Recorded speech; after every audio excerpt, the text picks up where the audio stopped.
भारत को भारतीयता की मान्यता के आधार पर फिर से खड़ा करना चाहता हूं, उस काम में लगा और एक परिवर्तन करना चाहते हैं हम इस देश की न्याय व्यवस्था में।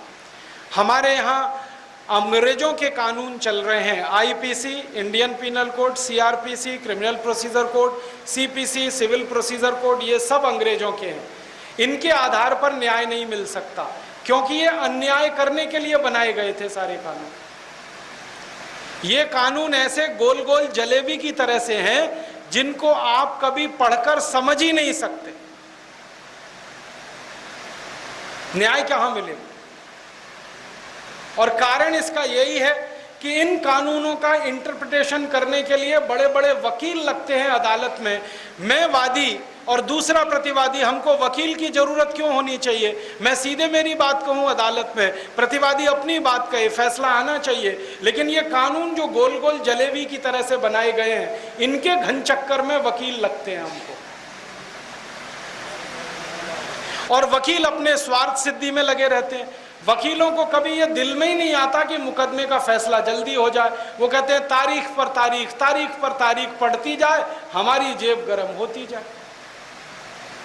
अन्याय है ये, न्याय नहीं। और सबसे बड़ा अन्याय ये है कि मुकदमे का फैसला 20-20 साल नहीं आता, 25-25 साल नहीं आता, 30-30 साल नहीं आता। वादी मर जाता है, प्रतिवादी मर जाता है, मुकदमा चलता ही रहता है, चलता ही रहता है। हमारे देश की अदालतों में 3.5 करोड़ मुकदमे इस समय चल रहे हैं। एक वादी एक प्रतिवादी तो 7 करोड़ हिंदुस्तानी चप्पलें रगड़ रहे हैं न्याय के लिए, लेकिन फैसले नहीं आ रहे हैं। हमारे एक चीफ जस्टिस हुए इस देश में, उन्होंने एक दिन कहा कि ये 3.5 करोड़ मुकदमों को अंग्रेजी न्याय व्यवस्था से, आईपीसी, सीआरपीसी से अगर हम हल करेंगे तो 300 साल में ये मुकदमे फैसले दे पाएंगे। अब 300 साल तक कौन इंतजार करेगा, वादी की प्रतिवादी? हमें ये नहीं चाहिए न्याय व्यवस्था। हमको ऐसी न्याय व्यवस्था चाहिए जो अंग्रेजों के पहले इस देश में थी। मैं आपको एक उदाहरण देता हूं। एक राजा था इस देश में, उसका नाम था चंद्रगुप्त विक्रमादित्य। बड़ा न्यायप्रिय राजा था। उसकी अदालत में एक मुकदमा आया। 2 माताएं थी, एक बेटा था। एक माँ कहती थी बेटा मेरा, दूसरी माँ कहती थी बेटा मेरा। दोनों लड़ रही थी। राजा के सामने मुकदमा था कि बताओ असली माँ कौन है। तो राजा ने कहा तलवार ले आओ, बच्चे को आधा आधा काट दो, आधा एक माँ को दे दो, आधा दूसरी माँ को दे दो। तो तलवार आ गई। बच्चे को काटने के लिए जैसे ही तलवार उठाई राजा ने, असली माँ चिल्लाने लगी, नहीं नहीं बच्चे को काटो मत,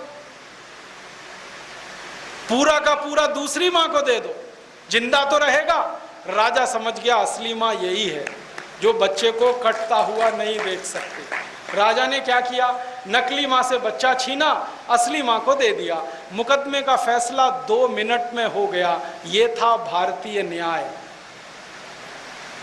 अब मैं आपको कहता हूं, इसी मुकदमे को लेकर आप आईपीसी में आ जाइए, हमारी अदालत में, सीआरपीसी में आ जाइए, इंडियन एविडेंस एक्ट में आ जाइए। मैं चैलेंज देता हूं, 50 साल मुकदमा चलेगा, दोनों माताएं बूढ़ी होके मर जाएंगी, बच्चा भी जवान होके बूढ़ा हो जाएगा, फैसला कभी नहीं आएगा।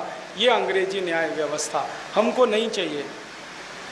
हमें भारतीय न्याय व्यवस्था चाहिए, और उसके लिए नए कानून, और वो नए कानून बनाने का काम हम इस देश के बुद्धिमान लोगों से करवाएं और उनको लागू कराएं, वो हम चाहते हैं।